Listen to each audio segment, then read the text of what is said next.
வெடிகுண்டு மிரட்டல் காரணமாக மும்பையிலிருந்து ஜெர்மனி சென்ற விமானம் துருக்கியில் அவசரமாக தரையிறக்கப்பட்டுள்ளது.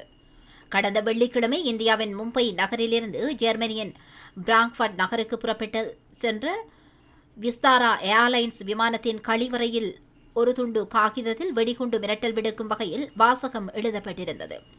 இதையடுத்து முன்னெச்சரிக்கை நடவடிக்கையாக மொத்தம் 247 பேர் பயணம் செய்த அந்த விமானம் துருக்கியிலுள்ள ஏர்ஷரம் விமான நிலையத்தில் அவசரமாக தரையிறக்கப்பட்டது.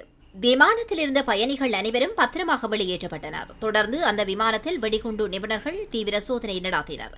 இந்த சோதனையில் சந்தேகத்திற்குரிய பொருள் எதுவும் கிடைக்காததால் விமானத்திற்கு விடுக்கப்பட்ட வெடிகுண்டு மிரட்டல் போலியானது என அதிகாரிகள் உறுதி செய்தனர்.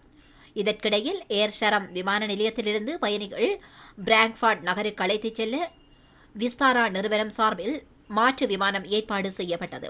அதேபோல் எர்சரம் விமான நிலையத்தில் விமான சேவைகள் வழமை போல் இயங்கத் தொடங்கியதாக விமான நிலைய அதிகாரிகள் தெரிவித்தனர்.